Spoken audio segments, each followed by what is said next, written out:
वाले टॉपिक में हम ये समझने जा रहे हैं कि संधारित्रों का संयोजन क्या होता है। दो प्रकार के संयोजन होते हैं, एक को कहते हैं श्रेणी क्रम संयोजन और दूसरे को बोलते हैं हम समांतर क्रम संयोजन।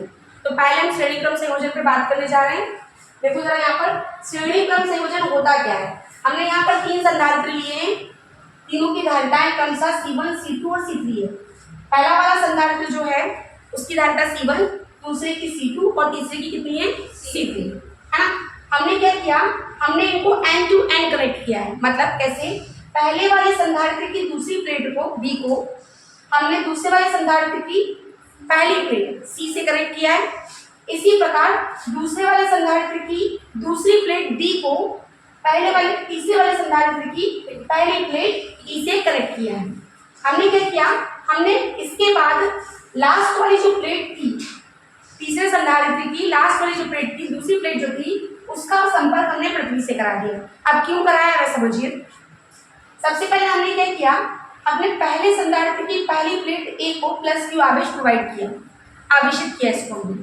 जैसे हमने इसको आवेशित किया, +Q चार्ज प्रोवाइड किया, तो अंदर वाले सरफेस पर प्लस चार्ज आया, जिसके कारण दूसरी वाली जो प्लेट थी उसके अंदर वाले सरफेस पर नेगेटिव चार्ज प्रेरण की घटना के कारण आ गया, और बाहर वाली जो सरफेस थी दूसरी प्लेट की उस पर आ गया है पॉजिटिव चार्ज।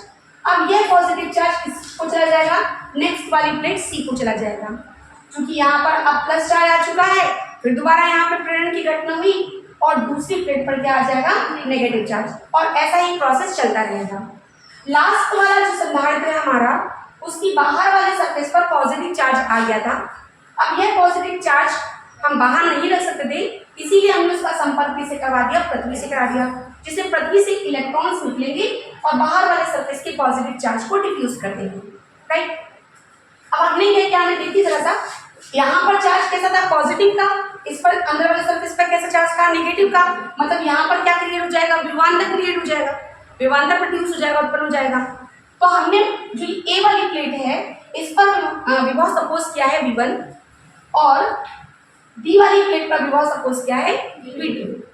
अब चूंकि दूसरी वाली जो प्लेट थी पहले संधारित्र की, वह जुड़ी हुई थी दूसरे संधारित्र की पहली प्लेट से, इसलिए जितना विभव B प्लेट पर होगा उतना ही विभव C प्लेट पर भी होगा।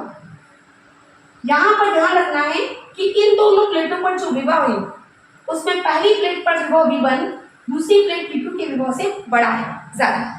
वैसे ही सेकेंड वाले संधारित्र में हम देखेंगे, यहाँ V2 जो है वो बड़ा होगा किससे, V3 से। सिमिलरली V3 जो है वो बड़ा होगा V4 से। मतलब हमने देख लिया यहाँ पर विभवांतर क्रिएट हुआ है। अगर मैं फाइंड आउट करना चाहूँ कि पहले संधारित्र पर विभवांतर कितना, तो V1 - V2। उसी तरीके से दूसरे वाले संधारित्र की दोनों प्लेटों के मध्य विभवांतर V2 - V3 रहेगा, और तीसरे वाले जो संधारित्र है उसकी दोनों प्लेटों के मध्य विभवांतर V3 - V4 रहेगा। ठीक है। अब हम जानते हैं विभवांतर, आवेश और संधारित्र की धारिता के बीच में संबंध। वह क्या होता था हमारा, संधारित्र की धारिता के बीच में संबंध वह था C = Q/V।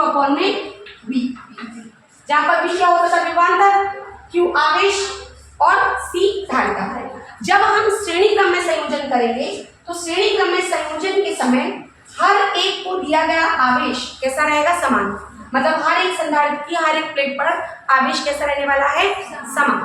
राइट। लेकिन विभवांतर कैसा, देखिए अलग अलग, यहाँ पर V1 - V2 है, यहाँ पर V2 - V3 है, यहाँ पर V3 - V4 है, और धारिताएं भी देखिए कैसी हैं कि अलग अलग C1, C2 और C3। तो हम इस वाले रिलेशन का यूज करेंगे।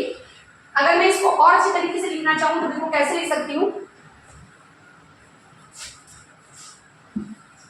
मैं ऐसे लिख सकती हूँ, विभवांतर V = Q में धारिता C।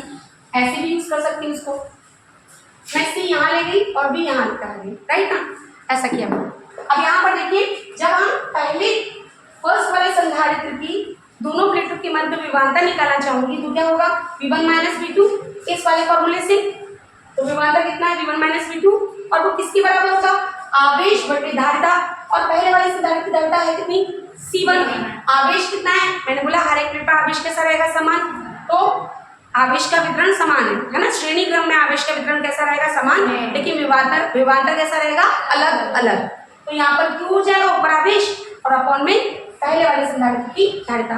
ये हमारे लिए इक्वेशन नंबर 1 बन जाएगी। इसी तरीके से अगर हम दूसरे वाले संधारित्र की दोनों प्लेटों के मध्य विभवांतर फाइंड आउट करना चाहें इसे, तो क्या हो जाएगा V2 माइनस V3 किसके बराबर होगा, ऊपर आवेश नीचे धारिता, और दूसरे संधारित्र की धारिता है कितनी, C2।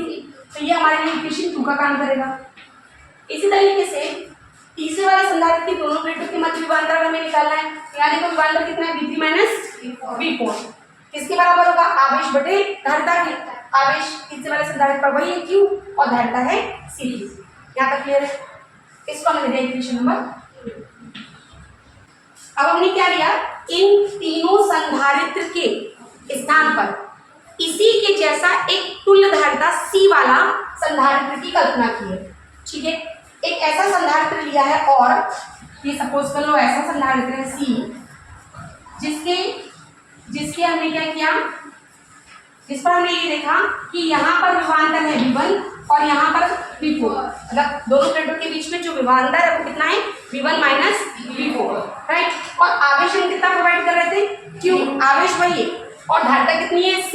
तो अगर हम यहाँ पर विभवांतर निकालना चाहें ये वाले तुल्य सर्किट के थ्रू या फिर तुल्य धारिता वाले एक संधारित्र के लिए निकालना चाहें तो क्या आएगा, हमारा दोनों के बीच में विभवांतर बराबर क्या होता है, आवेश बटे धारिता, है ना। तो V1 minus V4 is equal to क्या हो जाएगा, Q अपॉन में C। इसको हमने क्या दिया, इक्वेशन नंबर 4। अब हम क्या करने जा रहे हैं, इक्वेशन 1, 2 और 3 तीनों को ऐड करने जा रहे हैं। समीकरण 1, 2 और 3 को जोड़ देकर आप जोड़ेंगे तो क्या होगा, देखो लेफ्ट हैंड साइड में क्या है, समीकरण 1 के V1 माइनस V2 और समीकरण 2 में कितना था, V2 माइनस V3 और समीकरण 3 में कितना था, V3 माइनस V4। ऐसे उस साइड जोड़ लेंगे। यहाँ राइट हैंड साइड में क्या था, Q अपॉन C1, दूसरे समीकरण में Q अपॉन C2। इसी तरीके से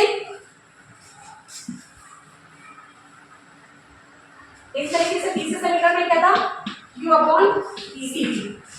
ठीक है, यहाँ देखो जरा, माइनस का V3 प्लस का V3 कैंसिल हो गया, ये दोनों कैंसिल हो गया, बचा क्या यहाँ पर, V1 minus is equal to, यहाँ से देखिए क्या Q हम बाहर कॉमन ले सकते हैं, यहाँ क्या बचा 1 अपॉन C1, यहाँ पर क्या बचा 1 अपॉन C2, इस तरीके से यहाँ पर 1 अपॉन C। अब देखिए समीकरण नंबर 4, जब हमने एक तुल्य संधारित्र लिया था, तुल्य धारिता वाला एक संधारित्र लिया था जिसकी धारिता कितनी ली थी हमें, C, उसके लिए विभवांतर हमने निकाला था V1 minus V4 is equal to कितना था, Q अपॉन C। तो क्या हम यहाँ पर V1 माइनस V4 के प्लेस पर Q अपॉन C पुट कर सकते हैं समीकरण 4 से, यस और नो। तो हमने यहाँ पर समीकरण 4 से V1 minus V4 is equal to Q upon C रखने पर, रखिए जैसे ही रखते हैं देखिए क्या बन जाएगा, यहाँ पर आ जाएगा Q अपॉन C और यहाँ पर क्या है Q, ब्रैकेट के अंदर 1 upon C1 plus 1 upon C2 और प्लस 1 अपॉन C3। दोनों साइड में देखिए Q दिख रहा है, Q से Q क्या हो जाएगा, कट। तो क्या आ गया, तो हमारे पास तुल्य धारिता आ गई, तुल्य धारिता 1 upon C is equal to क्या आ गई, 1 upon C1 plus 1 upon C2 plus 1 upon C3। इसका मतलब ये है कि जब भी हम 2 या 2 से ज्यादा संधारित्रों को श्रेणी क्रम में जोड़ते हैं तो उस पूरे संयोजन की तुल्य धारिता का रेसिप्रोकल हर एक संधारित्र की अलग अलग धारिताओं के रेसिप्रोकल के सम के इक्वल होता है। क्या समझ में आया? समझ में आया? हमने पूरे संयोजन की तुल्य धारिता कितनी ली थी, C, उसका रेसिप्रोकल मतलब व्युत्क्रम है ना, उसका व्युत्क्रम उन सभी संधारित्रों के अलग अलग धारिताओं के व्युत्क्रम के सम के यानी कि जोड़ के बराबर होता है, योग के बराबर। आगे समझें, यह कब होगा यूज, जब संधारित्र कैसे जुड़े होंगे, श्रेणी क्रम में। कैसे क्रम में, श्रेणी क्रम। ऐसे ही समांतर क्रम है जो हम अगली बार करेंगे।